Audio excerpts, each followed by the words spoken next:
लखनऊ भी मालूम है, मुझे उत्तर प्रदेश भी मालूम है, वहां की राजनीति भी मालूम है, तेल भी मालूम है, तेल की धार भी जानता हूं, वहीं पैदा हुआ, उसी की मिट्टी में पैदा हुआ, ले में खड़ा हूं तो क्या हुआ। मैंने सोचा था कि यहाँ पे अच्छी वादी में कुछ खुशनुमा बात होगी और कहीं ना कहीं कोई ऐसी बात होगी जिससे मुझे लगेगा कि तिरंगा पकड़े वो लोग खड़े हैं जिसमें इनका भी हाथ है, मेरा भी हाथ है और सबका हाथ है।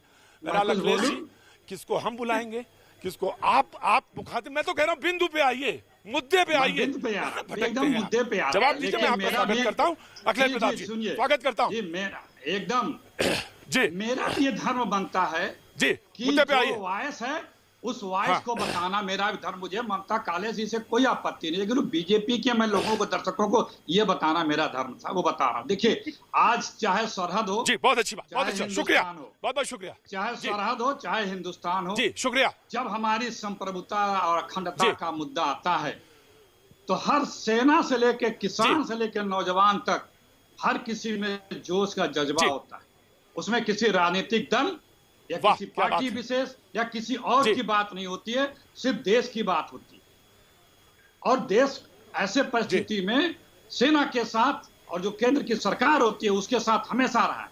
लेकिन प्रतीक जी, तकलीफ तब होती है कि अगर हम जनता के कंसर्न उठाते, जनता की चिंताएं उठाते हैं, तो बीजेपी के लोग तुरंत कहते हैं कि हम राष्ट्र के खिलाफ बोल रहे हैं। हम नहीं बोल रहे हैं, हम आपके साथ हैं, लेकिन हम अपना धर्म निभा रहे हैं कि ये जनता की चिंताएं, कृपया सरकार आप इसे एड्रेस करो।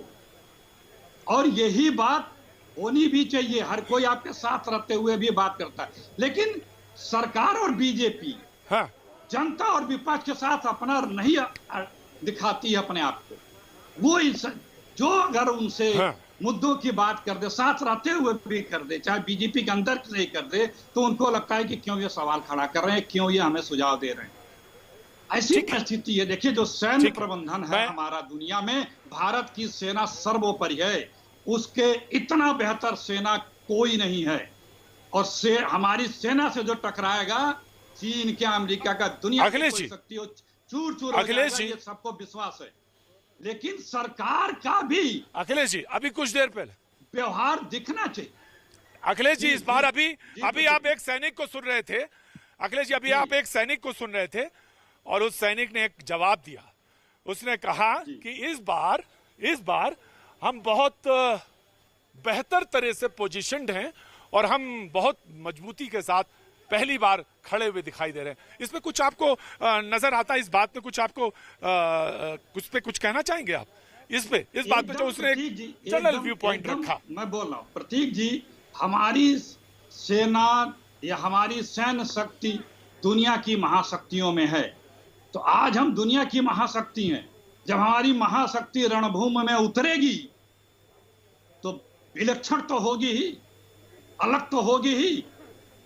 वो भारत की सेना है और उसमें आपको राजनीतिक इच्छा शक्ति नहीं दिख रही है कहीं भी, कोई राजनीतिक इच्छा शक्ति नहीं दिख रही कहीं कोई। अच्छा प्रश्न खड़ा कर दिया आपने, अच्छा प्रश्न खड़ा कर दिया।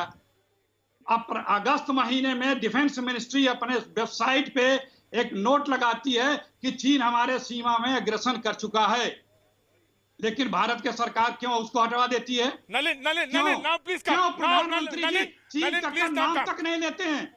क्यों प्रधानमंत्री जी कहते हैं कि चीन न घुसा न घुसा है? क्यों?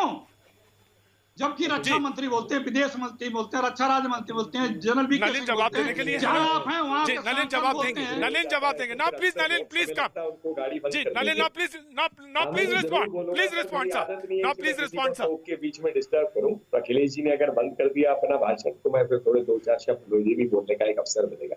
Right sir, right sir. Now you will speak sir, everybody will listen now, everybody will listen. Programme के माध्यम से कितना एक खूबसूरत भारत की एकता और अखंडता का दृश्य आपने दिखाया। आप प्रतीक जी वहां लद्दाख में हैं, आपने बताया लोगों से, वहीं जिनको आप मिले उन्हीं को दिखाया। कोई गोंडा से है, कोई बिहार से है, लोग अपनी बात रख रहे हैं, अलग अलग चीजें बात कर रहे हैं। ये भारत के अंदर हो रहा है। वहां पर जहां पूरी सेना तैनात है, लोग वहां सब्जी बेच रहे हैं, आप उसके बारे में दाम पूछ रहे हैं, इससे क्या मिलता है?